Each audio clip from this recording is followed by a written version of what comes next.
All right, so this is my new to me daily. This is the 2014 Dodge Durango SXT, so it's just the base model, nothing special really about it. It's the Pentastar V6. It is a phenomenal car. I never wanted to really drive a Chrysler or really any Chrysler product because of just my personal experience with them. They're known for just quality issues, reliability. This thing, knock on wood of course, has been absolutely flawless. This has been probably the most reliable car we have ever owned. This thing has 133,000 miles on it now, and the only issue it's ever had is brakes and the thermostat. That is it. It's proven. So the story behind this car, we bought it brand new. My mom drove it for years until unfortunately she passed away a few years ago. So ever since then it's just been sitting around. Nobody's been driving it. And then until my brother actually did drive it and hit a fire hydrant. Well, luckily nothing too crazy happened, but we did have the whole bumper and grille replaced, and now it looks brand new. But it's been an awesome car, and I just got tired of that Hyundai. It just went to my dad because he just wants a little car for work, so it worked out perfect. But this thing has been awesome. So anyways, long story short, I ended up just kind of taking the car and I paid for the repairs, so it worked out great. Been driving it. It's not fast, but being how heavy it is, it's definitely torquey. So anyway, we're going to be putting the K&N intake on, so let's pop the hood. Inside is still in pretty good shape. I still have to fix that air vent. It needs an alignment still, and it does need a hub bearing because it got messed up too. There it is, the 3.6 Pentastar V6.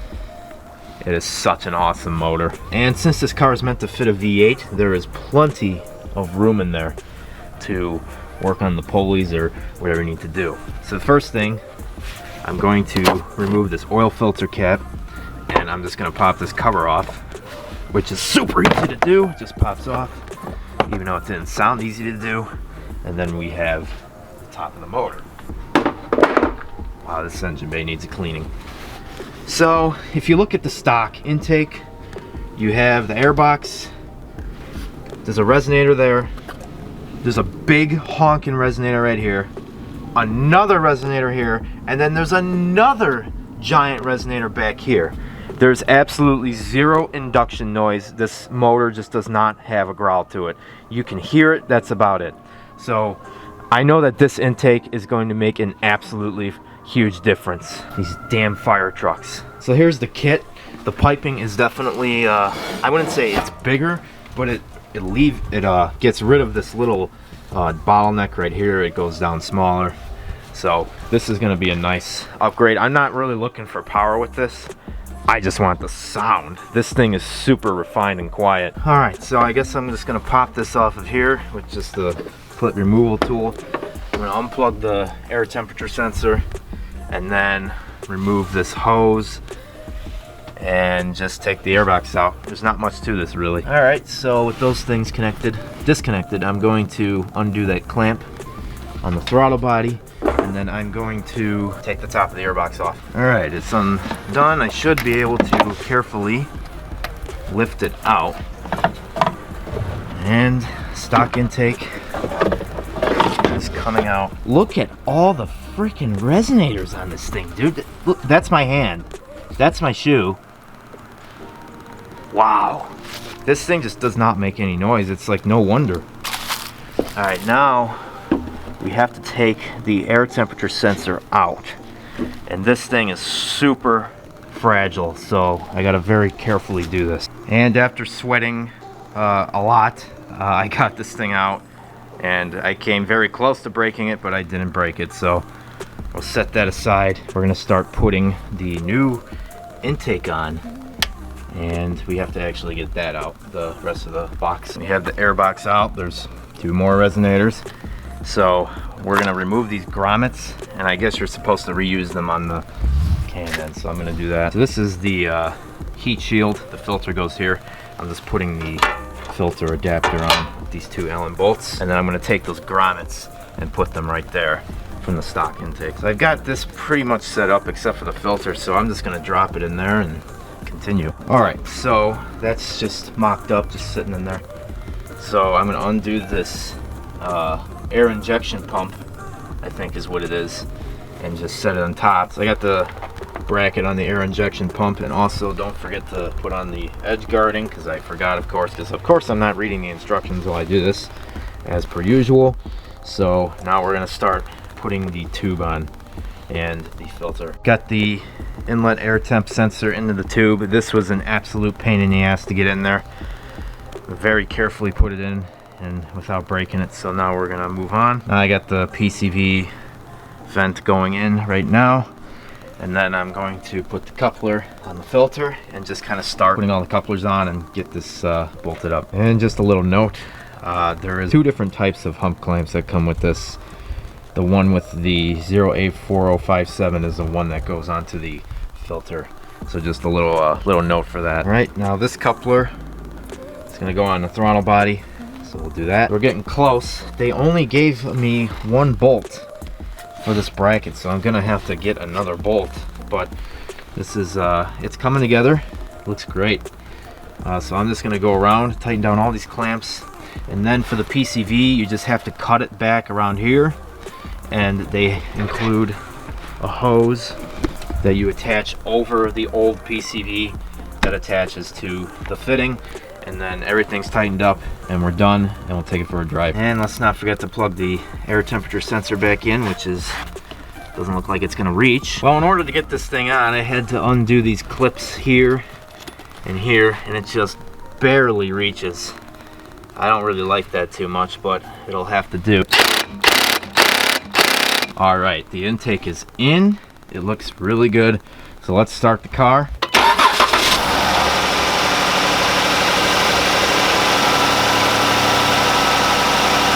All right, so I'm gonna let this run a few minutes. I always do that when I put on intakes.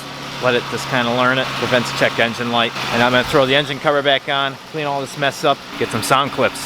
This is the finished product. It looks great. Looks like I have to come back and adjust this tube a little bit because it's kind of pushing up on the cover, but other than that, looks great. Put a little K&N sticker there, and then we're done.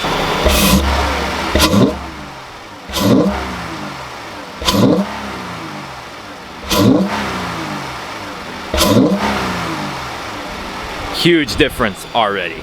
All right, so driving the car normally with the windows up, you can actually hear the intake.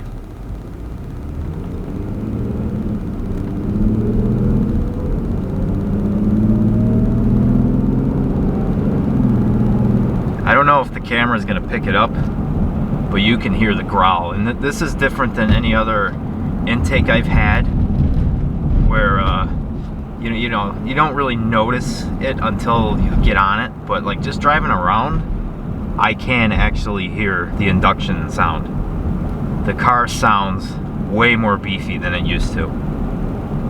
Even just driving normal, and this is with eco mode off, of course. I freaking hate the eco mode on this thing. It just turns the transmission into a slush box. Still with windows up.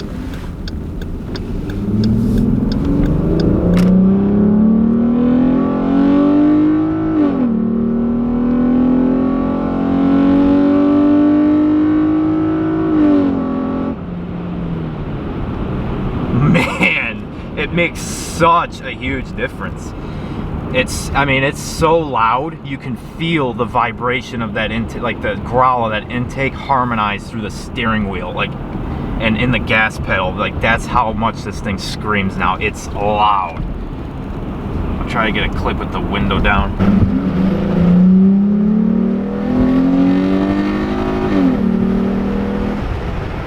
I used to have an Acura MDX with the J35 VTEC V6 in it. And it sounds a lot like that. It sounds like it's a VTEC engine. It's got VTEC.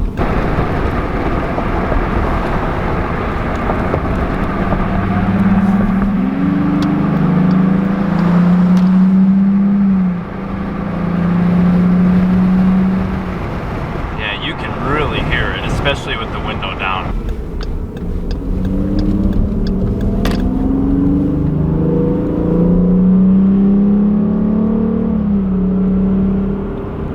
Half throttle again, I don't know how well this is going to come across on camera, but the difference between the stock intake and this one is night and day. I mean, the sound, it turns this car into what it should be as far as sound. It's a Durango. I mean, it shouldn't be super quiet, you know, no sound. It's got to have a growl to it. I've had a lot of intakes, and as far as the NA intakes go, no turbos, you know, just a regular NA V6. This is by far the biggest difference I've ever heard in an intake. And you saw how many resonators were on the stock intake. It's absolutely insane. For power, I don't really notice a difference, to be honest. It might have some slight torque down low, increased. I would say maybe that's it.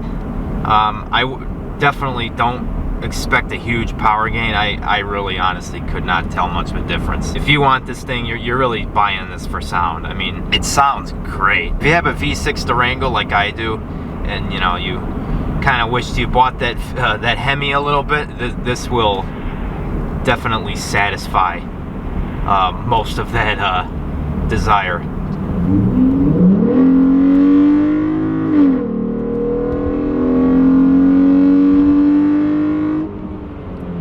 It just roars. It's like the best sounding V6 I've ever heard with an intake. But anyway, K&N intake on the Durango, it's awesome.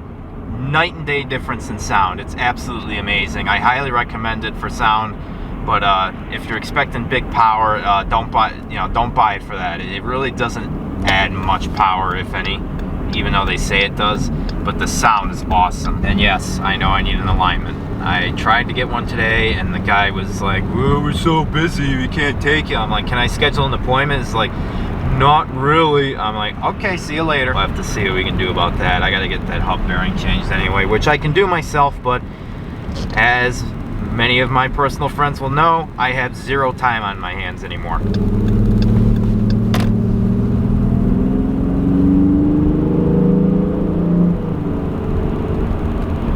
It's so amazing how you can hear it driving around. You might not be able to hear it, but just driving around normal, I mean.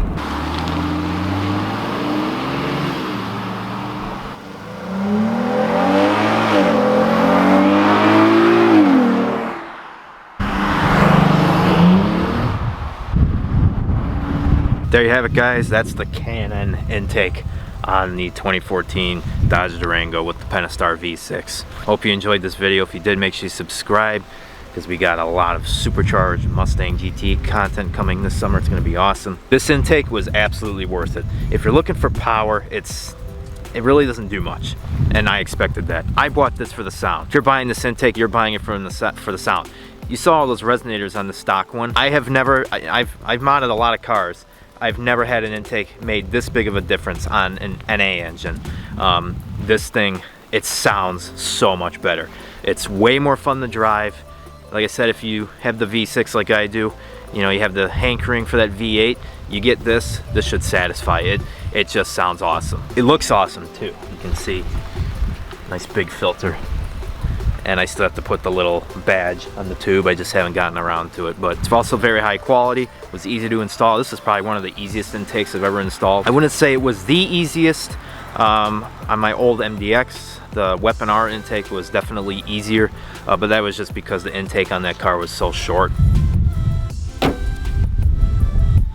windy. I had to come inside because Amazon showed up, and it's just ridiculously cold. That's gonna wrap up today's video, guys. Hope you enjoyed. Don't forget to subscribe, join the Fox Pack today, hit the bell notifications to be notified when we do something stupid. Follow me on Instagram at GrabberFox50. You can follow our TikTok at GrabberFox Racing Group. Stay tuned, there's a lot more content coming. We got some LEDs to install on the Durango, along with some xenon headlights. And coming up soon, we are installing LED side markers on the supercharged Mustang. Remember, life is too short to stay stock, and it's only legal if you get caught. Stay foxy.